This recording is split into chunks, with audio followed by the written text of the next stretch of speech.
Pak Arief, kalau kata Bang Roy dan Tifa tidak sedang melakukan kejahatan yang luar biasa. Tapi kenapa ditangkap tadi pagi? Silakan dijawab supaya tidak jadi bola liar. Oke, terima kasih Mbak My Sister Elona Tarigan ya. Saya tertarik dengan pendapatnya Mas Ray Rangkuti, Bang Ray Rangkuti. Jadi memang itu bukan perkara yang maksudnya sulit ya. Tetapi kan kita lihat ini sudah berpolemik dari tahun lalu sampai hari ini tetap berpolemik. Bahkan judulnya apakah jadi terang atau gelap kan gitu. Nah, kami melihat karena kebetulan ada suhu saya, mentor saya Pak Susno Dwaji. Beliau Kabar Eskrim, kami Direktur Serse. Jadi memang alasan daripada penyidik untuk bisa mentahap duakan suatu perkara.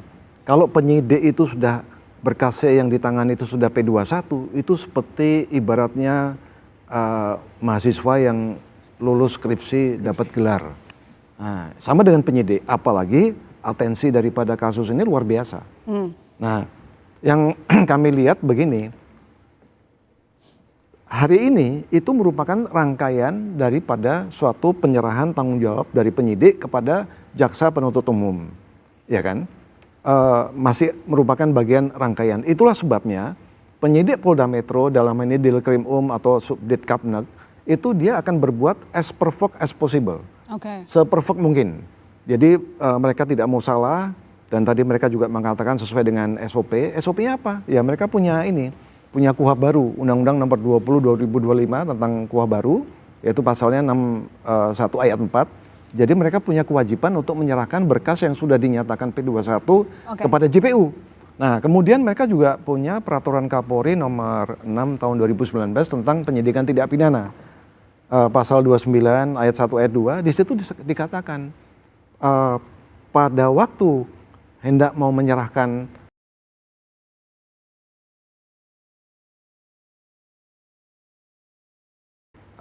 tersangka yang Pak Susno tadi mengatakan berkas dan barang bukti, itu mereka harus memastikan kehadiran dan keberadaan tersangka. Itu yang pertama. Yang kedua, pada waktu mereka mau menyerahkan itu, setelah diserahkan, mereka memastikan si tersangka ini dalam kondisi sehat, jasmani maupun rohani. Itulah mereka menangkap, memastikan ditaruh di tempat tertentu dalam hal ini di Polda Metro, kemudian besoknya mau diperiksa kondisi kesehatan. Ya, yang jadi pertanyaan publik itu adalah kenapa baru sekarang? Karena kan banyak spekulasi toh penetapan tersangkanya sejak November 2025. Oh, oke. Kenapa sekarang? Ya, saya bisa itu jawab. Itu waktu yang sangat lama. Saya bisa jawab begini, karena ini kan memang ada peraturan kejaksaan juga, mungkin nanti bisa dijelaskan oleh perwakilan kejaksaan ya. Jadi memang setelah berkas itu dinyatakan lengkap atau P21, itu memang ada waktu. Nah, waktu inilah yang harus dimanfaatkan semaksimal mungkin oleh penyidik, tapi juga ada tenggangnya. Nah, masalahnya pada waktu kemarin diproses, itu kan RS dengan Dr. Tifa kan tidak ditahan. Karena kalau ditahan, kewenangan penyidik sangat terbatas, 20 hari dan 40 hari.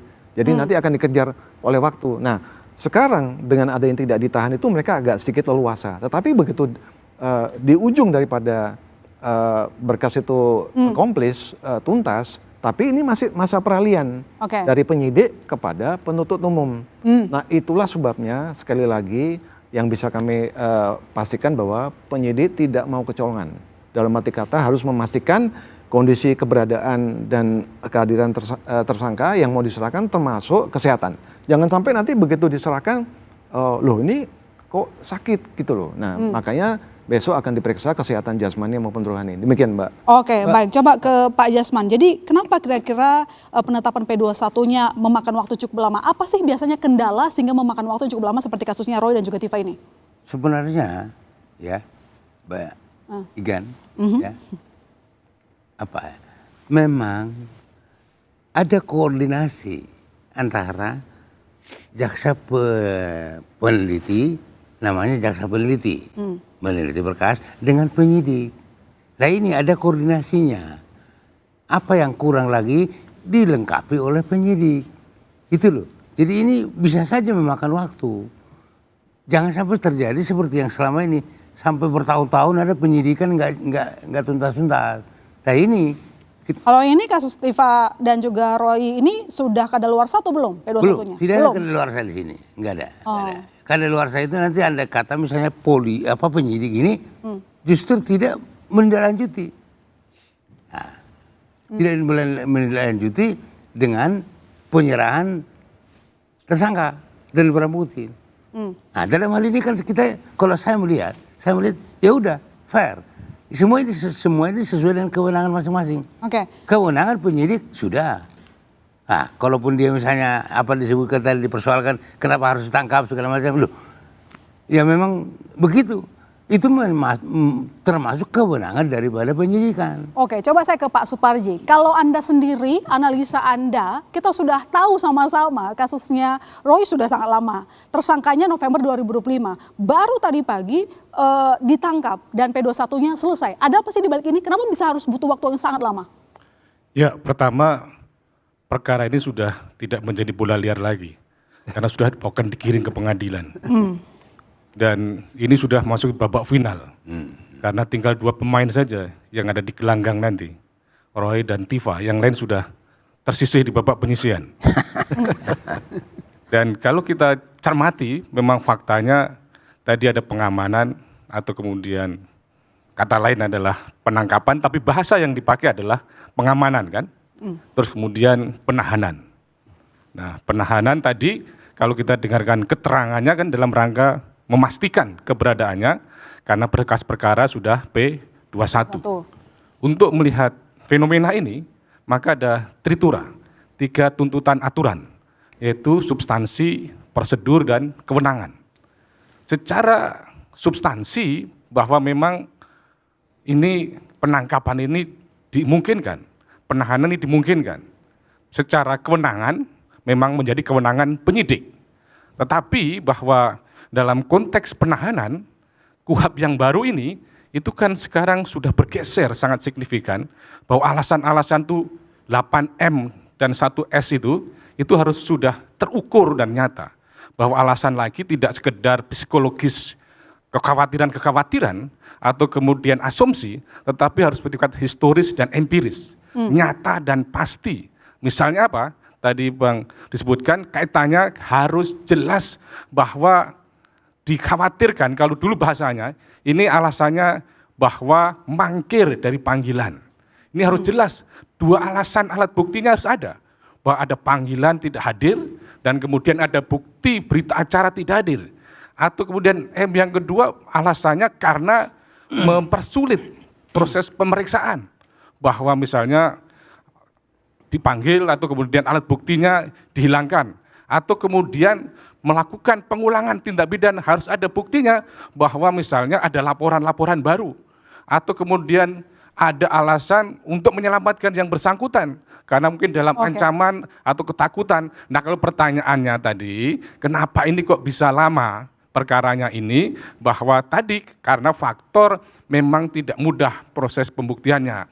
Ibaratnya mengajukan naskah P21 tadi itu adalah tidak mudah karena perlu ada proses koordinasi, sinkronisasi, harmonisasi tentang alat buktinya. Bahwa ini menjadi kewenangan penyidik bahwa untuk membuktikan tentang ijazah palsu harus ada minimal 2 alat bukti dan kemudian harus bisa diuji secara konkret. Nah, kalau belum yakin jaksa yang nanti akan bertarung di persidangan, maka akan kembali terus bahwa memang ini adalah telah melebihi 14 hari sehingga muncullah asumsi bahwa ini seolah-olah sudah daluarsa, tetapi tidak ada konsekuensi logis misalnya melebihi 14 hari. Yang terpenting adalah bahwa ini ada proses penanganan perkaranya. Memang yang jadi persoalan kan ini tadi sudah kooperatif, bahwa sebetulnya juga tidak akan melakukan 8M tadi itu, tetapi kenapa harus melakukan ditangkap? Padahal kan nuansa KUHP yang baru itu kan lebih humanis, lebih manusiawi.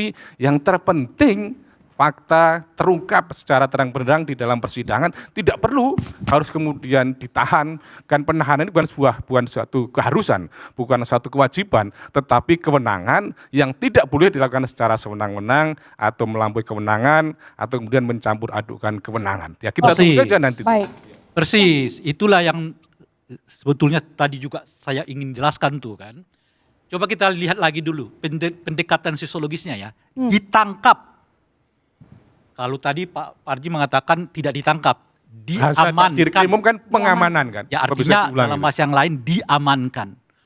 Kita lihat dulu kata ditangkap dengan diamankan itu dalam kosakata umumnya yang dipergunakan di Indonesia. Ya kan? Pencuri ditangkap, perusuh diamankan. Itu agak dekat tuh. Apakah dua jenis kejahatan itu yang sekarang dilakukan oleh Tifa dan Roy? Tidak. Lalu kenapa diperlakukan dengan cara begitu? Itu pertanyaan sosiologisnya. Lalu pertanyaan berikutnya adalah, apakah ada cara lain yang memungkinkan yang tadi disebut oleh Pak Suparji, yang lebih memanusiakan orang yang disebut sebagai tersangka? Ada. Contohnya apa? Panggil saja, dipanggil untuk ditahan. Coba kita imajinasikan, Nanti saya jawab. ditangkap, kemudian diamankan, dipanggil untuk ditahan.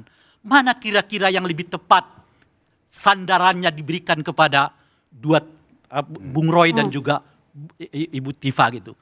Itu yang kita sebutkan tadi. Ketika polisi melakukan penangkapan menurut kita, pengamanan menurut polisi, seolah-olah Bung Roy dan juga Tifa adalah penjahat yang sudah sejak dari awal kelihatan ada tidak iktikat baik dalam proses hukum. Jadi menurut Anda ini tidak manusiawi? Tidak manusiawi, Tidak dan manusiawi. dalam konteks itulah muncul pertanyaan, ada apa kok Bung Roy dan Ibu Tifa diperlakukan dengan cara yang seperti ini gitu. Oke. Oke, kembali lagi kalau narasi yang disampaikan Bung Rey ini kan itu narasi bebas ya. Tapi saya akan mencoba memberikan perspektif hukum. Perlu dibedakan Bang Rey, syarat penangkapan dengan syarat penahanan. Ya, praktisi senior-senior lebih mengerti. Syarat penangkapan itu nggak ada harus pasal-pasal tertentu. Ini hanya cara meng-approach dengan cara memanggil atau menangkap. Syaratnya hanya satu, sudah memiliki alat bukti yang cukup. Dan ini dengan naiknya ke penyidikan syarat itu sudah terpenuhi sebenarnya. Nah, beda dengan menahan. Kalau menahan, menurut saya, izin Prof, saya masih menggunakan pasal 281, dia tetap menggunakan KUHP lama karena kata KUHP 2281 bilang seluruh penyidikan dan penuntutan yang berlangsung saat berlakunya KUHP ini tetap menggunakan yang lama. Nah, yang lama bicaranya alasan penahanan 3. Ya betul, Bukan yang yang baru. lama, tetapi alasan Nah, yang satu yang Ya. saya mau saya eksplor di sini adalah yang ini juga menjadi salah satu Bung Rifai, keluhan kami sebagai Bung korban. Rifai, Ya, saya nggak maksud saya berbicara, di- saya nggak berbicara prosedur hukumnya. betul. Saya mau Saya nggak menanggapi bicara dari perspektif bahwa hukumnya. penyidik punya kewenangan. Iya, saya nggak Ya, mendiskusikan makanya dari itu. hukumnya saya ingin Saya imbangi mau melihat ini perspektif dari saya. kata ditangkap, ya, Nah, maksudnya diamankan, dan juga ditahan, dipanggil untuk ditahan. Itu pendekatan sosiologisnya beda, pemaknaannya beda. Itu yang mengindikasikan yang saya sebut tadi itu. Sebetulnya polisi ini ada reformasinya apa enggak sih? Untuk satu peristiwa Pendekatan hukum seperti ini, sosiologis ada. layak nggak orangnya ditangkap? Kalau- Layak nggak Saya orangnya setuju, reformasi diamankan? itu perlu, gitu, tapi kan kira-kira. parameter hukum juga perlu menjadi perspektif. Ya, kalau nah, saya mau pakai- bicara hukumnya. Salah satu pakai alasan KUHP yang penahanan lama itu pun adalah juga tidak menurut masuk, hukum, misalnya ya, dikhawatirkan adalah satu yang melarikan jangan diri. lupa adalah dia mengulangi tindak pidana. Ini yang berkali-kali juga kami ingatkan waktu di beberapa forum sebulan terakhir. Bang Roy, saya ingatkan, Anda ini sudah kami laporkan dari tahun lalu. Kami sebenarnya berharap dari korban, keluarga korban, cooling down lah. Yang terjadi apa? Hampir tiap hari, bahkan hampir tiap pasif, setiap minggu di berbagai TV terus teriak-teriak ijazah palsu. Dan kadang itu direspon dengan kata-kata. Bung Rifai, belum ada putusan hukum yang menyatakan bahwa ijazah itu tidak palsu loh ya. Melihat kepentingan korban. Ya, ya. Dalam sebuah tindak pidana juga dilihat kepentingan Betul, korban. tapi belum ada keputusan hukum yang menyatakan bahwa ijazah itu tidak palsu. Bukan. Terlepas dari Itu adalah, menurut saya. Jadi artinya, yang Bung Roy itu masih punya hak dengan keyakinan dan artinya pengetahuan itu menurut hukum menyatakan adalah itu. dengan terus diulangnya itu fitnah berulang-ulang. Bukan maka fitnah. menjadi salah Siapa satu yang menyebut alasan fitnah? Belum untuk ada dilakukannya keputusan hukum. penahanan. Ini juga salah satu perspektif yang Bung perlu Rifai, dilihat. Jadi, jangan Dan itu yang menurut Anda fitnah. menciptakan kekhawatiran. betul. Khawatir Oh, kan, itu fakta itu fakta kalau pakai betul. KUHP yang lama itu kan Sekalipun bahasanya banyak orang itu dikhawatirkan tertawa, melarikan tapi diri, lihat juga perspektif dikhawatirkan korban mengulangi di situ. Oke, itu baik. tindak pidana, atau dikhawatirkan mempersulit proses pemeriksaan. Nah, itu tidak terungkap bahwa tadi yang disampaikan karena memastikan perkaranya sudah P21 gitu loh. Bahwa apakah khawatir akan melarikan diri, bukti-bukti melarikan dirinya pun juga nggak kelihatan. Dikhawatirkan melakukan tindak pidana juga tidak ada laporan-laporan baru. Saya Atau dikhawatir tambahin, mempersulit Pak diri Rifai punya juga jawaban. tidak ada misalnya bukti-bukti Tapi tadi. berulang ini kan fakta notoir. Ya, bahwa berulang-berulangnya tadi itu mestinya ditindaklanjuti dengan laporan-laporan dan proses hukum yang kemudian menunjukkan dianjur residivis kan itu supaya tidak terulang tindak Soal pidananya. residivis kan sudah fakta juga beliau residivis. Nah, tapi kan itu kaitannya dengan Fakta, Pak. persoalan yang lama kan, bahwa ini kasusnya dalam proses penetapan tersangka ini dia mengulangi lagi tindak pidananya itu, ada tindak pidana lain lagi, itulah yang kemudian dicegah supaya tidak terulang gitu. Lalu Ibu Tipa Jadi Berulang. begini Prof. berulang Di apa? berbagai forum. Iya, Oke. saya mau mengatakan, kan Anda menyebut kalau Bung Roy Suryo bekas residivis, Ibu Tipa? Iya, melakukan berulang di sebagai Iya, beliau kan bukan residivis. Bukan, berulang itu salah Bung, satunya setiap perbuatan orang yang dilakukan punya hak, kembali atau ya. dia residivis, Bang. Setiap orang punya hak untuk menyampaikan pikirannya kepada publik. Ya, Tapi itu kembali dulu. lagi, Sebelum ada putusan hukum menyatakan bahwa ijazah itu benar adanya, bukan palsu, setiap orang izin punya hak merespon untuk itu, Pak. mengatakan dan sesuai dengan pengetahuan dia, mengatakan bahwa saya menduga itu adalah palsu. Ya, jadi menurut Bang Rey sah saja korban itu terus dibully, dihina, difitnah berulang-ulang selama bertahun-tahun. Beliau tidak korban karena belum ada putusan hukum. Belum dalam status pelaporan beliau korban, jelas Bang. Iya, belum cinta karena beliau belum pernah ada putusan hukum yang Saya menyatakan tanggapi, bahwa Bang, Ya, penahanan jadi- penangkapan Coba, juga coba. apa yang ada dilakukan putusan oleh hukum. Baik, Bung silakan, Suryo Bang itu David, Bang David, adalah silakan. Orang-orang yang mesti salah. secara Dulu hukum. kira-kira. Bentar, baik, Bapak Oke. silakan. Bang David Jadi punya gini, saya pendapat apa? nambah aja beberapa syarat dari sebuah penahanan itu kan. Kalau di dalam proses hukum itu ada 3 syarat kan. Pertama syarat formil. Syarat formil ini terpenuhi. Syarat formil ini minimal 2 alat bukti ya. 2 alat buktinya itu clear, bahkan 700 alat bukti lebih dari ada mens rea. Niat jahatnya sudah dapat oleh penyidik, ada actus reus perbuatan jahatnya yaitu fitnahnya. Yang kedua syarat objektif. Salah satu yang paling mendasar di sini, ini ada 2 klaster kan tersangka. Kenapa klaster yang kedua nggak ditahan? Klaster pertama ini yang ditahan yaitu Roy dan Tipa karena ancaman hukumannya melebihi 5 tahun. Yang kedua pasal berlapis, 2 undang-undang dikenakan, KUHP dan ITE. Ini yang paling berat. Makanya mereka ditahan. Yang lainnya ini nggak ditahan karena nggak memenuhi syarat objektif. Yang ketiga, tadi sudah jelaskan Bung Rifai, syarat subjektif. Mengulang terus perbuatan-perbuatan pidana. Setiap hari di TV, di berbagai media, itu muncul terus dengan narasi yang sama. Bahkan meyakinkan publik bahwa Pak Jokowi memalsukan ijazah. Nah, tadi Bung Rey mengatakan ini kasus kecil. Bagi kami ini kasus besar karena sudah membelah publik. Kenapa publik terbelah? Karena berulang-ulang terus diangkat. Jadi kebohongan yang terus dinarasikan, diulang-ulang, diyakini publik seolah-olah itu menjadi kebenaran. Seolah-olah. Dan itu mulai terjadi hari ini. Bahkan dipolitisasi juga. Akar rumput ini sudah terbagi 2 opini. Ada yang meyakini Pak Jokowi memalsukan ijazah, sebagian besar tidak meyakini. Nah, sehingga proses hukum itu penting. Bahkan kami bilang ini nggak ada yang luar biasa penahanan hari ini. Harusnya itu memang jauh hari. Jadi memang telat juga para penyidik ini mengambil langkah itu. Dan nggak ada yang masalah di sini. Nggak ada masalah. Masyarakatnya mungkin Masalahnya kalau masyarakatnya dilakukan mungkin penahanan tidak dari Nggak tahu. ada, nggak ada masalah di dalam Oke, penahanan ini. Bang Sang aja. Ya, Bang Sang ini, aja. ini. Bang Sang aja. Masalah sosiologi, pertanyaan Bung Rey, masalah sosiologinya publik terbelah di bawah. Nggak, Itu tadi Masalah disebut dari publik tidak 700 terbelah alat kalau bukti. sejak Saya kira dari awal tidak ada Jokowi 700 alat bukti memperlihatkan itu. ijazahnya Nggak, kepada bukan publik begitu dengan terang hukum. benderang. Kalau saya nuduh Anda, Itulah Anda masalah memalsukan dari ijazah awal terus. karena cara Pak tidak Jokowi konstitusional. selalu Menuduh ingin ijazah menutupi mempermalukan Pak peristiwa Jokowi. itu Itu nggak semua sampai itu. Kami ada menolak cara kemudian itu. proses Setiap hukum. orang punya hak untuk Sejak dari mempertahankan awal diri Pak itu loh. Jokowi menyampaikan ini jasa saya asli, silakan uji Oh, nggak mana akan saja. selesai itu, Bung. Selesai Nggak akan peristiwa selesai. ini. Baik, Kita lihat. Bang Sang Ya, aja. ini Roy, terutama. penangkapan dan penahanan ini kan harus dilihat secara komprehensif dari perjalanan peristiwa pidana ini. Ya. Pak Jokowi melaporkan tanggal 30 April, sampai hari ini kami sudah hitung 414 hari. Baru kemudian ditangkap dan ditahan. Kemudian kalau kita hitung dari pengumuman pengumuman tersangka tanggal 7 November 2025 sampai hari ini sudah 224 hari. Makanya kenapa tidak dilakukan penahanan dari awal? Ini sekaligus saya bantah pernyataan dari tim relawan Pak Jokowi ya. Itu demi alasan hukum di mana kalau dilakukan penahanan dari awal, maka penyidik terikat pada rentan waktu yang diatur di dalam KUHP yaitu 120 hari, 20 perpanjang 40, perpanjang lagi 30, perpanjang lagi 30. Jadi total penahanan itu hanya bisa 120 hari. Sementara perkara ini untuk di P21 kan itu memakan waktu 224 hari sejak penetapan tersangka. Bayangkan kalau penyidik melakukan penahanan dari awal, maka demi hukum mereka harus bebas. pertanyaan kita, kenapa penyidik tidak melakukan penangkapan dari awal dan penahanan dari awal? Saya setuju dengan apa yang disampaikan Prof. Suparji bahwa ini lebih kepada pertimbangan terhadap kekuatan pembuktian. Karena saat itu penyidik masih ragu apakah dalam tenggang waktu sebelum 120 hari akan di P21 kan tidak oleh penuntut umum. Pertimbangannya lebih kepada itu. Jadi bukti-bukti yang awalnya dimiliki oleh penyidik itu, tadi katanya ada 700 alat bukti, diksi itu salah. KUHP tidak mengenal namanya 700 alat bukti. KUHP itu hanya membagi jenis 5 alat bukti.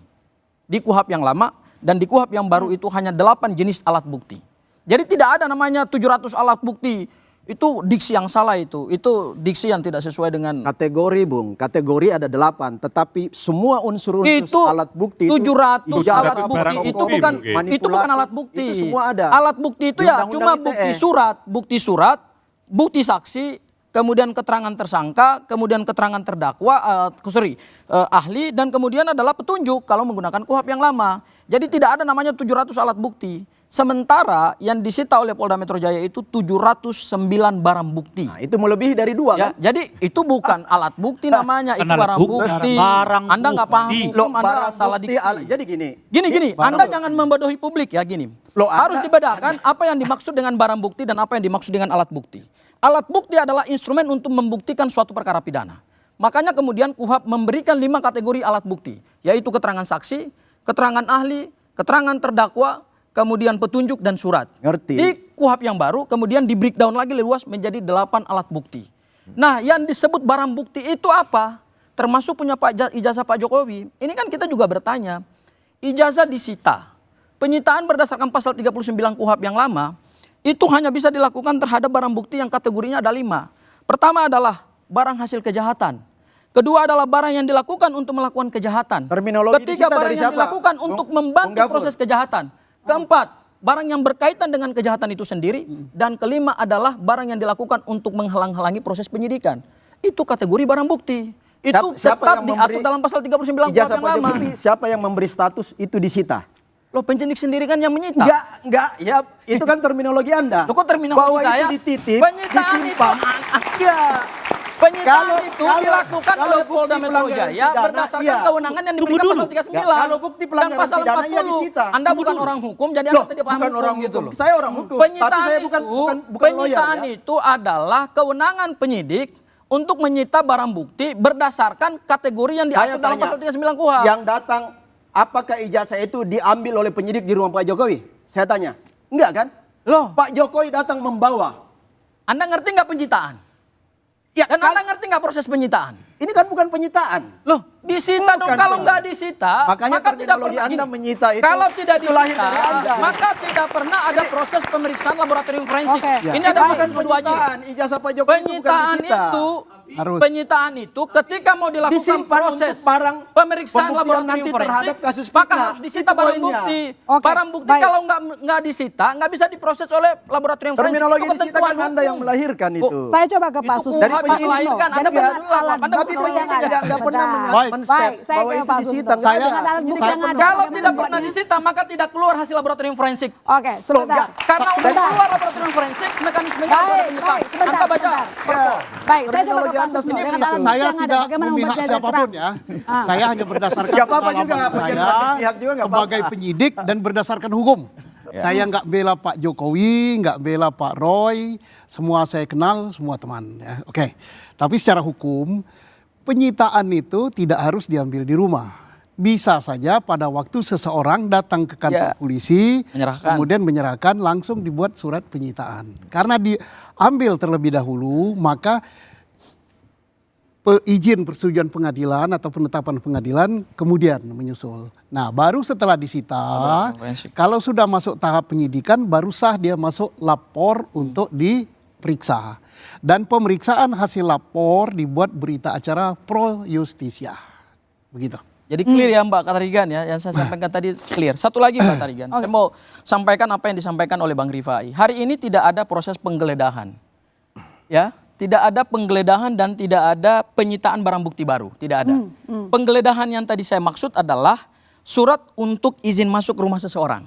Jadi penyidik meminta izin dari penetapan pengadilan negeri supaya masuk ke rumah seseorang Nama suratnya adalah proses surat persetujuan penggeledahan. Kan kita nggak mengenal di dalam istilah hukum acara pidana adalah surat masuk izin ke rumah orang, nggak ada itu. Makanya kemudian yang dipakai oleh penyidik adalah izin masuk dengan nama suratnya adalah surat penetapan izin penggeledahan. Tetapi dalam proses penangkapan tadi tidak ada barang bukti apapun yang disita oleh penyidik Polda Metro Jaya, tidak ada juga proses penggeledahan. Hanya yang dilakukan adalah proses penangkapan. Jadi tidak ada bukti-bukti baru lagi, itu satu hal. Hal yang kedua adalah kami melihatnya begini. Ini adalah taktik di ujung proses penyidikan yang mau selesai. Ya, hari ini kan hari Jumat, besok hari Sabtu, besoknya lagi hari Minggu. Senin baru kemudian diserahkan tahap 2. Saya tadi challenge penyidik Polda Metro Jaya, kalau Anda mau melakukan penangkapan dan penahanan ini mungkin tidak hari Jumat, Anda serahkan hari Senin, Anda misalnya lakukan pada hari Rabu atau hari Selasa, maka saya pastikan kami akan menempuh upaya pra-peradilan. Karena begitu hari Senin diserahkan tersangka dan barang bukti, kewenangan itu sudah berpindah kepada penuntut umum. Sehingga secara hukum acara pidana, kami tidak bisa lagi punya legal standing untuk mengajukan pra-peradilan kepada penyidik. Jadi ini lebih kepada taktik penyidik untuk mengakali proses hukum terlalu ini, gitu. Banyak pertanyaan penangkapan Tifa dan juga Roy. Ada apa? Kenapa sampai orang bertanya-tanya? Nanti dijawab, kami segera kembali saudara. Tetap di Bola Liar.